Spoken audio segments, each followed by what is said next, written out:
They say Edinburgh is full of ghosts, but none of them are quite as hungry as this one. Our story begins on the foggy coastline of Galloway, where tourists today flock to a damp, narrow cave called Bennane Head. Pretty views, salty air, and allegedly, centuries-old human marinade still soaked into the rocks. 500 years ago, this same cave was home to Sawney Bean, Scotland's most legendary cannibal, and arguably the first man to turn family business into a literal meat industry. Sawney came from a poor ditch-digging family. He hated honest work, which is fair. Who among us enjoys fixing fences for no pay? But Sawney didn't just quit the family trade. He replaced it with something slightly less respectable: murder and fine dining. He wandered Scotland until he met Agnes Douglas, a woman famously accused of witchcraft and exiled from her village. They married quickly, skipped the honeymoon, and moved into Bennane Cave, a mile-long, sea-drenched labyrinth accessible only when the tide was low. To most people, that's unlivable. To a pair of antisocial cannibals? Prime real estate. Soon they decided that robbing travelers on the nearby coastal road would be a great side hustle. But robbers need to eat, and fencing stolen goods on an isolated shore was tricky. So the Beans found a simpler, cheaper solution. Why sell your victims when you can eat them? They butchered travelers in the cave, salted the limbs, and hung them from the ceiling like charcuterie. Within a few years, they had children, 14 of them. And when you raise your kids on human jerky, guess what? They grow up thinking cannibalism is just another family recipe. Over the next 25 years, Sawney and Agnes perfected their craft. They ambushed travelers along the lonely coastal road between Ballantrae and Girvan, dragged the bodies back to the cave, and processed them with the efficiency of a 16th century slaughterhouse, and grew. Their 14 children, raised on human flesh, naturally began producing kids of their own, with each other. Soon there were 48 Beans in total. By now the cave wasn't just a home, it was a community, a dripping, stinking, incest-powered cannibal commune. Their hunts were organized like military operations. Groups of them would wait for travelers after dark, kill them on the spot, and carry the bodies back before dawn. Meanwhile, nearby villages were in chaos. Dozens of people had vanished without a trace, year after year. Rumors spread about witches, wolves, and sea monsters. But the Beans? They didn't care. They'd been invisible for over 2 decades. They believed no one could ever find them.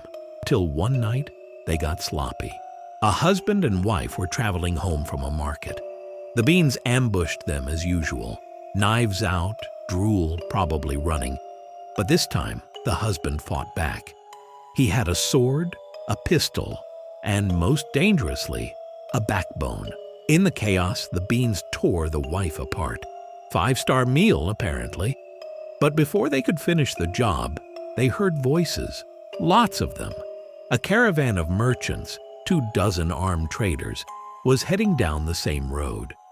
When they saw a blood-covered mob attacking a single man, they did what any normal people would do. They screamed, pointed, and ran the other way. But that was enough. The Beans panicked, dropped the husband, and vanished into the dark like vampires late for curfew. For the first time ever, a victim survived. By sunrise, the story had spread through every tavern in Scotland. Naturally, this made its way to the local lord, who in turn passed it up to the big boss, King James VI of Scotland. He personally ordered a manhunt, 400 soldiers, packs of bloodhounds, and an attitude that screamed Netflix true crime series. For days, they searched the hills and cliffs near Bennane Head. Nothing. The cave was hidden behind jagged rocks and flooded at high tide, like a natural crime-proof bunker. But then the tide receded, and one of the bloodhounds caught the scent. The soldiers followed, torches in hand, pushing deeper and deeper into the cave till the light hit the walls. And what they saw made hardened warriors vomit on the spot. Everywhere, corpses, hundreds of them, arms hanging from the ceiling, heads stacked in piles, legs drying on racks like prosciutto. And in the middle of it all, children gnawing on ribs like it was a Sunday picnic. The soldiers froze. Even the bloodhounds refused to move forward. They dragged all 48 of them, men, women, children, and whatever that inbred blob in the corner was, to Edinburgh's Tolbooth prison. No trial, no mercy. Even the judges agreed there wasn't a legal checkbox for multi-generational cannibal cult. The men were executed first, hands and feet chopped off, left to bleed out. A poetic kind of justice, if you're into irony. The women and children watched until it was their turn to burn at the stake. And thus, after 25 years and over 5,000 victims, the Bean family business finally closed for good. Talk about a hostile takeover. But of course, legends never die. Some say one of Sawney's daughters escaped before the raid, hiding in a nearby village under a fake name. She even planted a tree, trying to start a normal life, till someone recognized her eyes. The same eyes that once watched people roast over a spit. The villagers hung her from that very tree. Today it's still called the Hanging Tree. As for Bennane Cave, tourists still visit.